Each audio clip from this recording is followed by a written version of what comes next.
Hi, electromagnetic induction is our short discussion. This phenomenon was simply pioneered by Michael Faraday in the 1800s, 1831 copyright. It's a process of inducing a PD in a in a closed circuit when passed across a magnetic field. Therefore, this closed circuit has to pass across. Therefore, there has to be some cutting. The closed wire circuit the closed wire circuit has to cut the field for PD or current to be induced. I have two diagrams there. This is our galvanometer here. This is the motion of the wire. It's moving in and out. You and me already know to say magnetic field lines are drawn to move from the north to the south, okay, and we always indicate those arrows to show which one is north, which one is south. So if the wire is made to move in this way, in and out in this U-shaped magnet, the galvanometer will be deflected, meaning current is going to be produced and the deflection will be in the direction of current. Here, the magnetic field lines are like that as well, okay? But the motion of the wire differs. Therefore, the motion here is up and down. The wire is not cutting through. This closed circuit is not cutting through. Therefore, you have no deflection. Okay, that's what Faraday's research was all about. So you not have induced current if the closed conductor or loop or circuit doesn't cut through the magnetic field. A little bit look at what a galvanometer is. A galvanometer is a zero-centered ammeter used to measure direction and magnitude of current. By zero-centered, we mean its meter has a zero there and the pointer is there. Then you have a 1, 2, 2. Therefore, this is current. 1 amp, 2 amps, 1 amp, 2 amps. The direction of deflection shows you the direction of current, and the magnitude of deflection shows you the magnitude of that current. Okay, a common ammeter will have it zero this side and it will only go up and down to just show you magnitude of current. Laws of electromagnetic induction. The first one here that I've written is Faraday's law. There are more than one for Faraday. You find them or meet them in electrochemistry more. So Faraday's law states that the size of the induced PD is directly proportional to the rate, okay, directly proportional to the rate at which the conductor cuts through the magnetic field lines.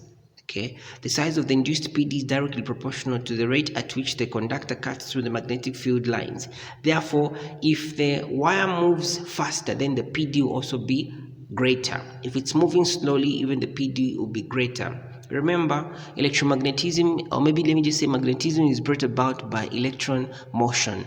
Therefore, this wire is made of, it's a metal, it has got delocalized electrons. Therefore, the magnetic field created by the electrons in this magnet will cause the electrons in the wire to be repelled in a particular way such that they will actually flow. And flow of these charged particles is what we call electricity.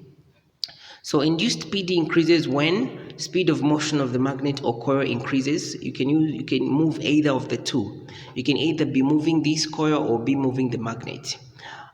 Speed of motion of magnet or coil increases. Number 2 there is number of coil turns increases, or when a longer coil is used. The third one is a stronger magnet is used. So the induced PD increases when you increase the motion speed, or use a longer coil, or use a stronger magnet.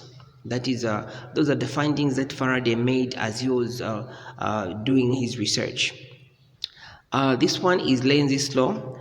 States that the direction of an induced current is such that it appears to oppose the magnetic field producing it. It appears to oppose the magnetic field producing it. You have to remember these two laws. Direction of induced current. Fleming's right-hand rule is used, and it is also known as, also known as the dynamo rule.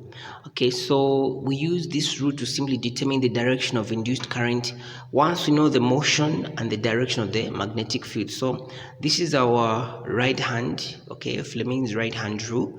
We also have Fleming's left hand rule, which we looked at in the previous video. So this is our thumb, first finger, second finger. This is also known as the middle finger. So the thumb is there to show or signify the motion of the wire as you are moving it. First finger shows the direction of the magnetic field. Okay, I've just written field direction there. Then the second finger, it shows the direction of induced current. Therefore, induced current direction. I've tried to draw some examples there. EG1, we've got that wire, we've got those magnetic poles, south and north. So I have to use my right hand to simply determine the direction of current there. So the motion is given and the magnets are there. There is no battery, but we know to say current is going to be induced because this wire is cutting through the magnetic field and it is coming from it's part of a complete circuit. So the direction of induced current here is going to be what? I use my right hand. Okay, I use my right hand like that. So my thumb has to point down, then my first finger has to point in the direction of the field. Therefore, from north to south, I have to point south. So motion down, then the field lines have to be like that. So if I do it right, you have to practice and turn your hand until the fingers align. Therefore, if I do it right, then my current has to be moving in that direction towards B. Okay, so current flow is, I'll say, towards B. Okay, remember this is part of a complete circuit. Here we've got these two magnets and this wire is moving up. So I need to complete this statement by showing the direction of current. Is it up or down? This wire is coming up out of the page. I didn't know how to draw this, but it's coming out of the page towards my face.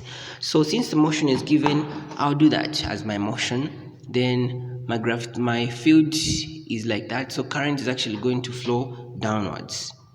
Okay, induced current flow will be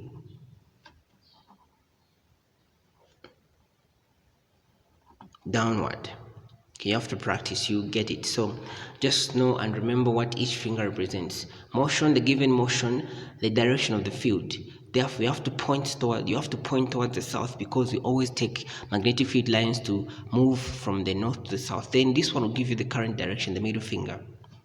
So that is that. Then finally, I have these 4 diagrams here which try to consolidate Lenz's and Faraday's law. Okay, Lenz's law is a little bit hard to understand because it's kind of complex at this level of our physics.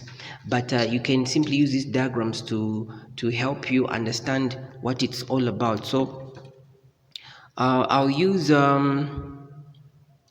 my first diagram. There's a magnet here which is about to go into a solenoid. There's no battery here, but I know current is going to be induced, or PD is going to be generated. So in which direction would the PD be? Okay, in which direction would the current flow? You have to know to say an approaching magnet like this one creates a pole which is similar to the approaching pole. So as this magnet approaches to enter this solenoid, it's going to create a north pole here, and then automatically the other side is going to be our south pole. And as a result, when you apply your right hand grip in a solenoid, we have already done this one. When you apply your right hand grip in a solenoid, it's going to show or prove to say current direction is going to be in that direction. Okay, therefore the deflection in the galvanometer will be in the direction of current. I move to the second one. A departing pole, meaning a pole which is moving away. When I put this dark thing here, the camera is increasing its brightness. So I think I'm applying some physics here. I'm just using a small, simple phone. But hey, it's all about pen and paper. And as long as we've communicated, you're able to read these things, then we're cool, right? So this is our magnet. Note to say a departing pole creates a pole which is opposite to itself. When approaching, it creates a pole which is similar to itself. When departing, it creates a pole which is opposite to itself. So in this case, this is the departing pole. It will create a south here, and then this side will be a north. Therefore, if you apply your right hand grip, it will be inverted like that. Therefore, current is going to be downward like that. Then this side is going up. Then if it's going, then this side is going to be down like that. Therefore, the deflection will be to the left. The galvanometer always deflects in the direction of current. Current always flows from the positive terminal, but here there is no battery, so we cannot emphasize that much. Here we've got the south pole approaching. Remember, an approaching pole creates what kind of a pole? In the solenoid, a similar pole. So it will create a south pole here and a north pole there. And then if you apply your right hand grip, your thumb has to point this direction. You'll discover that the current is going to be like that, and the deflection will be to the left. A departing pole creates a pole opposite to itself. Therefore, it will create a north here, then the other one will be south. Once this is south, then I apply my right hand grip in the solenoid, that like the way we were determining polarity in an electromagnet, which is made from a solenoid. This will be the direction of current, the direction in which the fingers will point, and this one will be down. So deflection will be in the direction of current. Basically, that's that. This marks, I would say, the end of our electromagnetic induction, and then the next part is just going to be us looking at the two types of generators which apply this same type of principles. Then finally transformers. Then the topic will be done. Hopefully this was helpful. Have a good study time.